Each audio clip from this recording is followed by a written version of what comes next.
J'aimerais faire une vidéo rapide, juste pour parler un tout petit peu d'angoisse. Et j'aimerais dire à quelqu'un qui est concerné, parce que sinon cette personne n'aurait pas cliqué sur cette vidéo, j'imagine, qu'elle n'est pas seule. Et que je ne sais même pas la dire que je la soutiens, parce que je pense qu'on.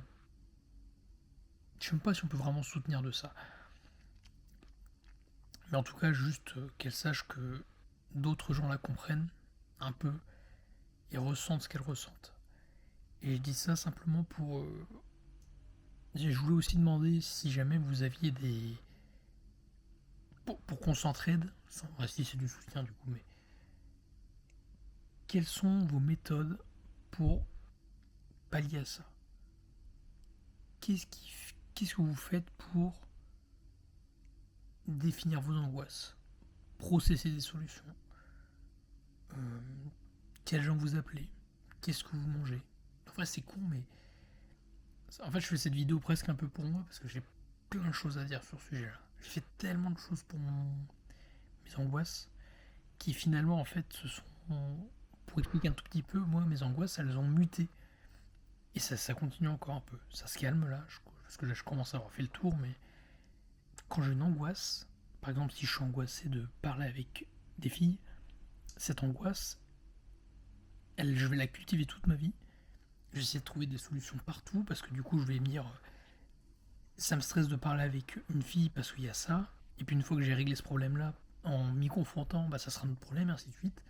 Et une fois que mon problème, c'est plus que je suis angoissé de parler avec les filles, mais que c'est un problème de parler avec des gens tout court, et ben pareil, j'essaie de corriger avec qui, pourquoi, comment, direct. Et une fois que j'ai corrigé tout, je me rends compte que c'est juste de parler tout seul. Et puis après, je m'entraîne, et après, j'en parle avec ma voix, avec plein de choses, ça fait 20 ans que ça dure. Et moi, j'ai un peu une angoisse mutante. Enfin, il faut comprendre que l'angoisse, c'est quand même. C'est un système, c'est un fonctionnement. C'est pour ça que ça se calme pour moi en ce moment, parce que j'ai compris que c'était ça le problème, que c'était vraiment c'est un pattern, c'est une construction neurologique d'une certaine manière, et que tu peux recalibrer le truc en reformatant ton cerveau avec certaines méthodes que je vais évoquer, je pense, dans les vidéos à venir. Mais j'aimerais savoir si vous aviez, vous, vos méthodes pour sortir de l'angoisse. Parce que je dis pas que la mienne est la meilleure. Pour moi, je pense que c'est la plus efficace, même si on n'est pas encore sorti de l'enfer. Si, non, voilà, si. De là d'où je viens, on est quand même. On est dans le bon là quand même. Bon, bref.